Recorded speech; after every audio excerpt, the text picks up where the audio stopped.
America first or America isolated.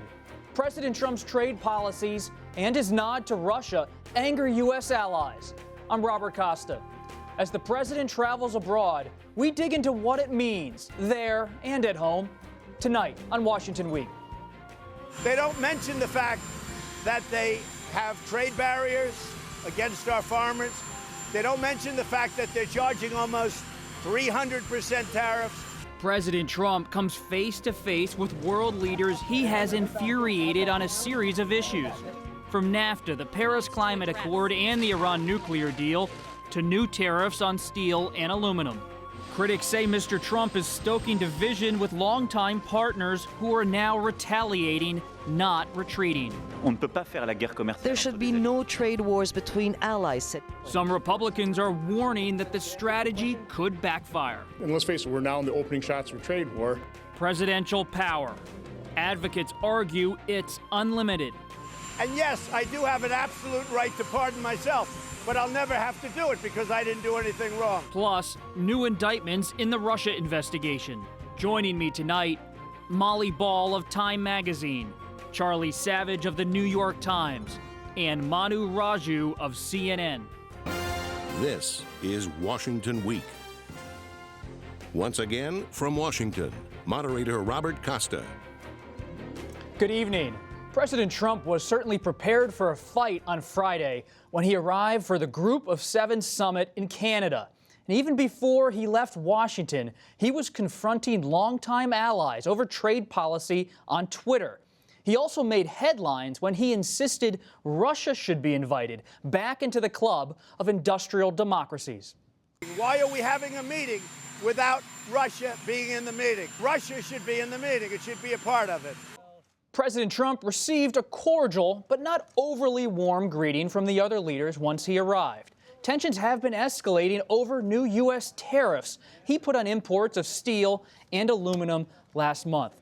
Molly, the talk up in Canada has been the G6 plus one, that the U.S. is deliberately out on a limb on trade, on even uniting with the West. Why is President Trump so committed to this approach?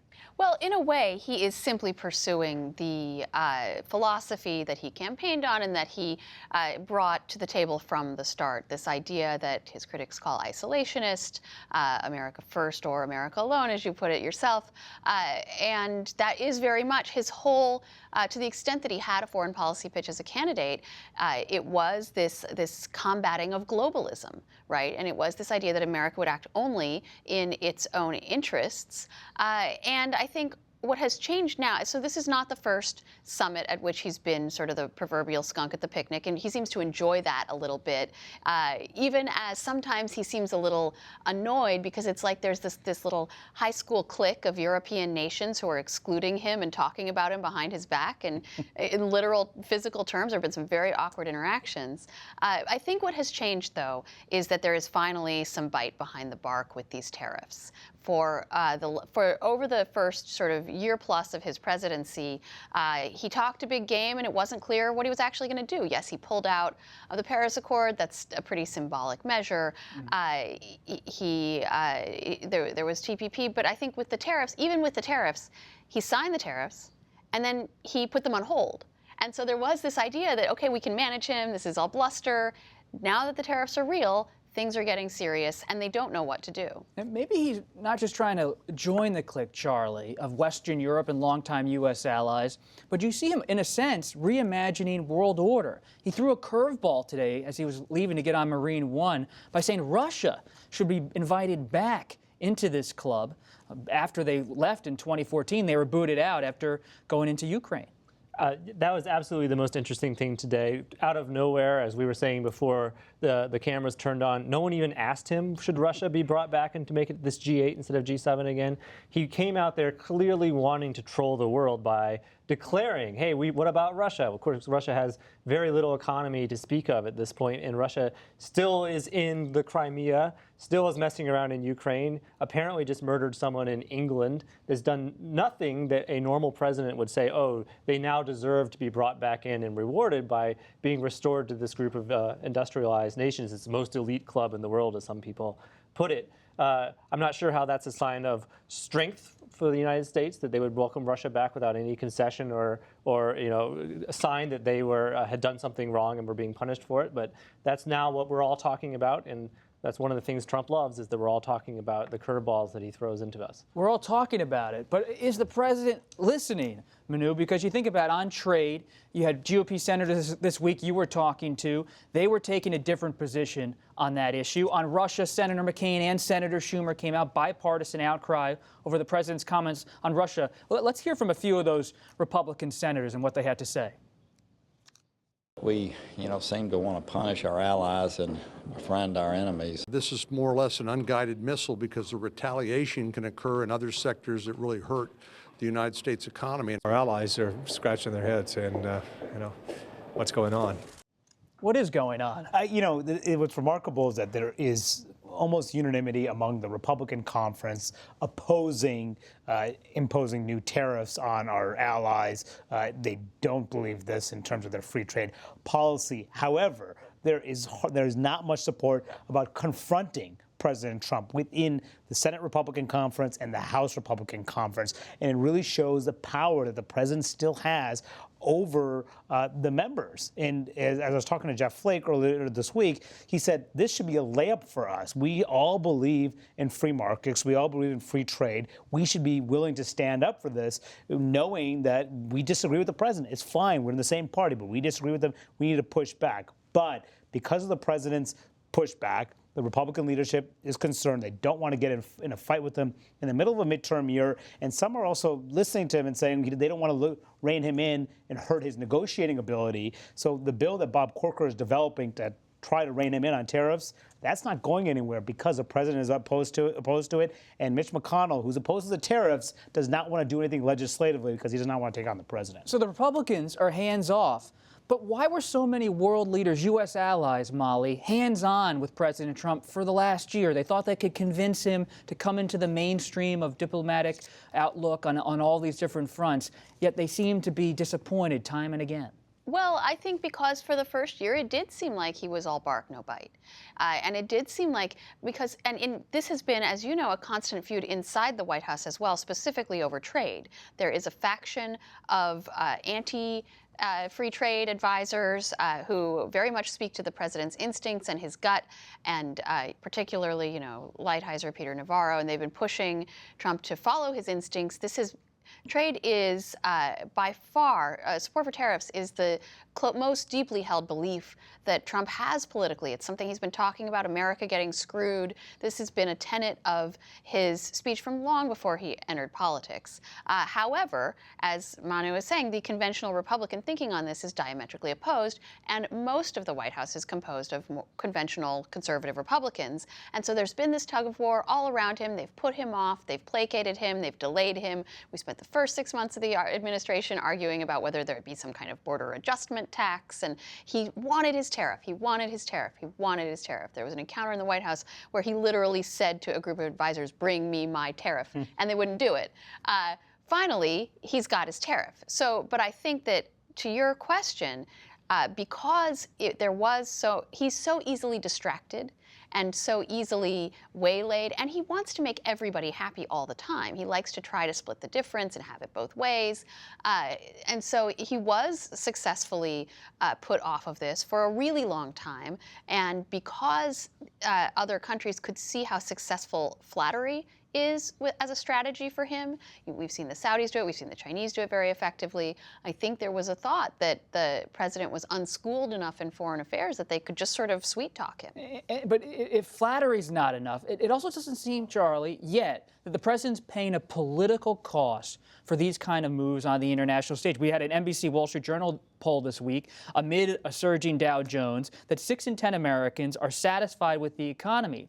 There doesn't appear to be a revolt against the president's trade policies. Well, the fact that the economy is just roaring right now gives him a lot of wiggle room. Even if the economy is damaged a little bit by a trade war, by the retaliatory tariffs that our allies are putting on us. We're still at basically full employment right now, and people are doing quite well relative to how they've been ever since the slow but steady escalation of things following the financial crisis, which is now he's enjoying the peak of.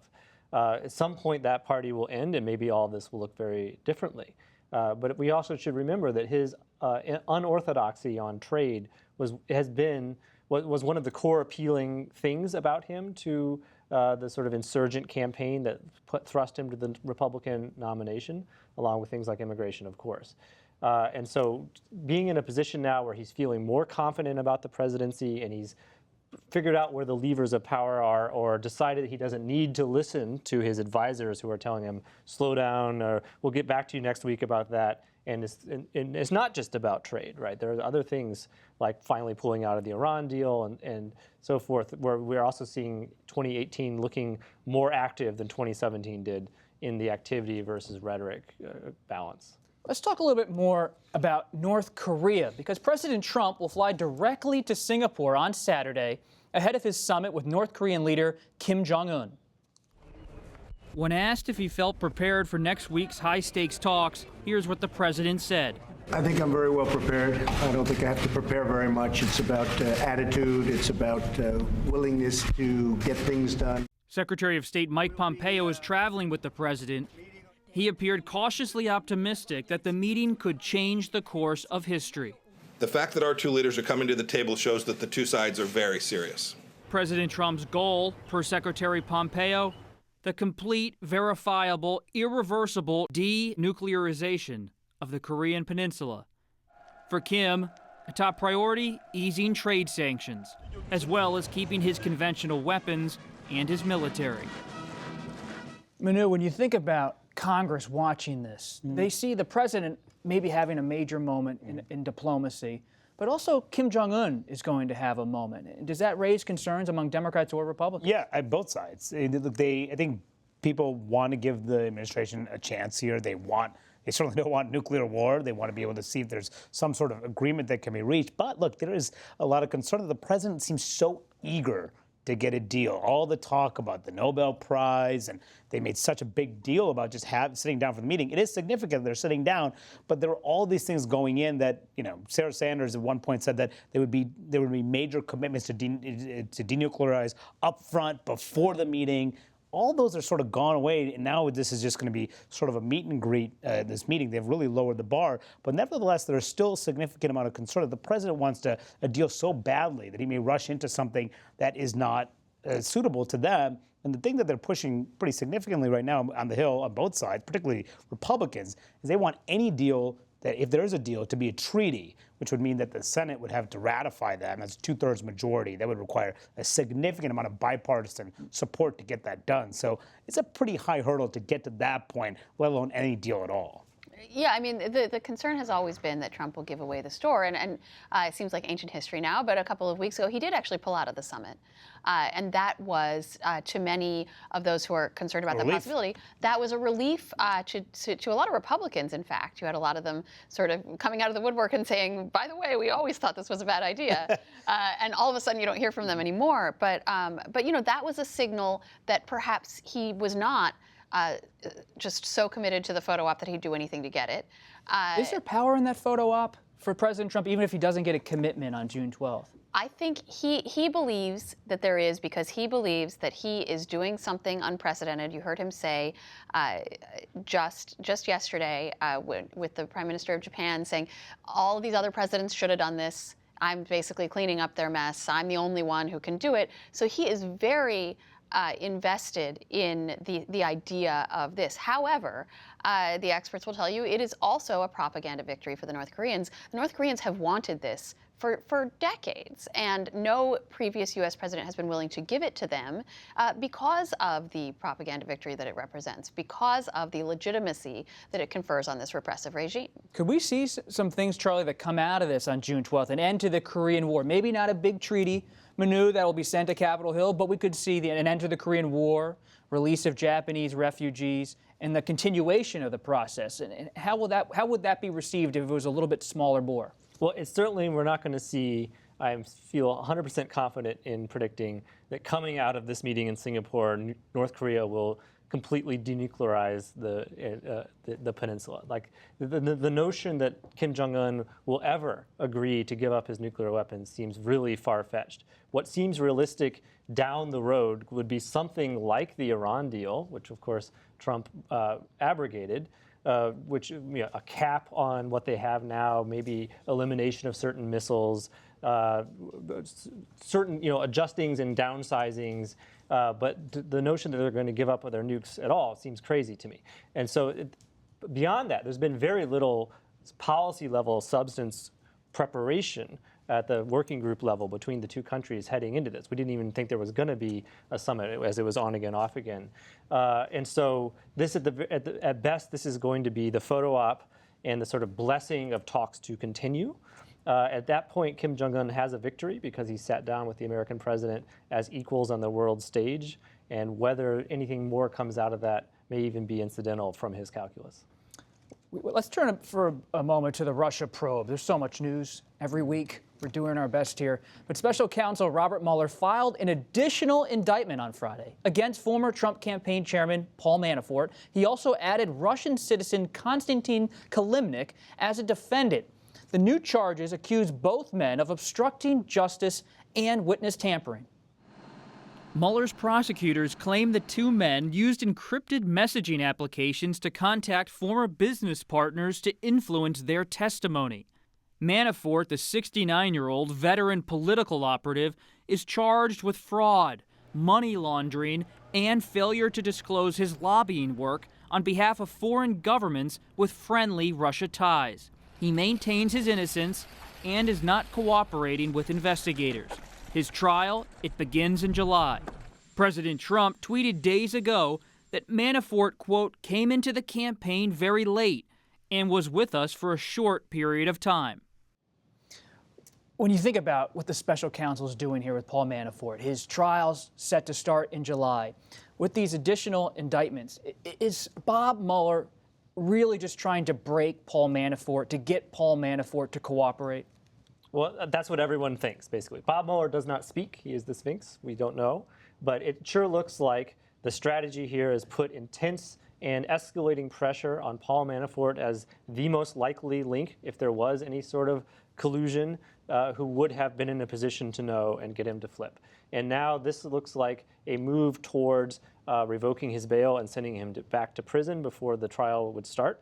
And so that ramps up the pressure. At the same time, of course, we have President Trump talking about pardons left and right, sending an unmistakable message that he's willing to use that power without much constraint, which can only mean hang in there and don't flip on me. Yeah, and that was my point that I was going to make too.